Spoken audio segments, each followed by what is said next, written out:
Knock, knock, knock. Oh my God. Oh no, it's happening. Well, I look out the window and I see all these people at work every day, you know, when I'm just getting up or taking a shower.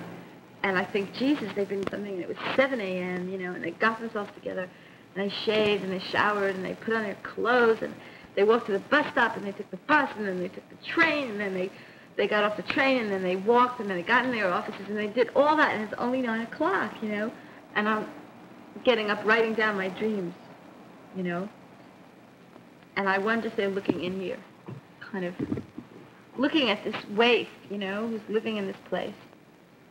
And I start to feel guilty because I figure that I'm very lucky to be sort of having no schedule and allowed to live like a creative life, you know, and I feel like really lucky, chosen, even though I complain about it all the time. I do feel very lucky. And I just feel that, like, I have to produce, you know, while I have this time. Otherwise, something terrible is going to happen. Like, my time is going to run out. Like, one day I'm going to be not working as usual, and I'm going to hear, you know, open the door, and there's going to be this Kafka-esque little cadre of people who are going to say, your time's up, that's it, you did it, come with us, it's all over, you know, you have to be secretary now. You didn't do it, you know, you had your chance, you could have done it, we were all in there, you know, and that's it, your time's up. And they're going to lead me to this desk, you know, and I'm going to be transformed into a secretary, and that's going to be my life, you know, secretary. You know, and that's going to be the end of the line, and I'm going to leave here, and I'm never going to come back. And it all be because I didn't do with my time what I'm supposed to. Oh, dear Lord. Oh, God, keep him away. Go away! I'll be an artist, I swear. I'll really work hard. Go back to your offices. Go! I'll do something nice. I'll raise your consciousnesses. I really like to draw faces, because they're landscapes to me. Their whole countries, their whole monuments, and I really, really like to draw them.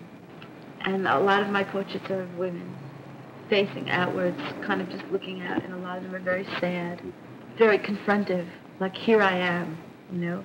And it seems like no matter who I do, it comes out with the same expression, or a lot of the same expression, and they have been doing that since 1963. I really like drawing. I like drawing. I don't know, you know, I kind of wander all over.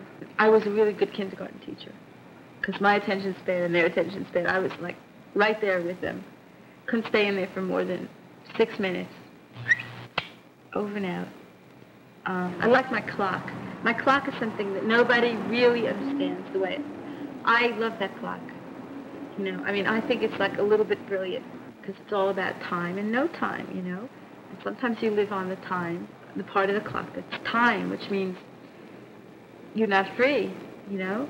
You're being bogged down by your ego or your history or some strange thing like that, you know. And then the other time, you're really free. You're just, every moment is completely new, and it's a complete gas, and you're in total discovery land, and everything is very crystal clear. I see, strangely enough, that the hands of the clock are sort of poised right in between time and no time. But that's where things are at for me. And I love Saul Steinberg and Mark Twain. I want to make that clear. So I had a dream that there was a film contest. They came up to me and said, you got honorable mention, you know. And I was really surprised because I didn't give a film into the contest. So I said, well, you know, I really didn't give a film in, so I couldn't have won. And they said, oh, no, you won. Go to the judges and find out about it. So I go into this big, you know, room and find the judge, and I say, how could I have won? You know, I didn't give you a film. And he says, well, you gave us this treatment called The Making of Men and Women in America. And the judges felt very strongly about it, you know, and they liked the technique and they liked the idea, so they gave me this prize. So I started to cry, you know, really cry. And this guy said, well, what do you think they meant to do by giving you that prize?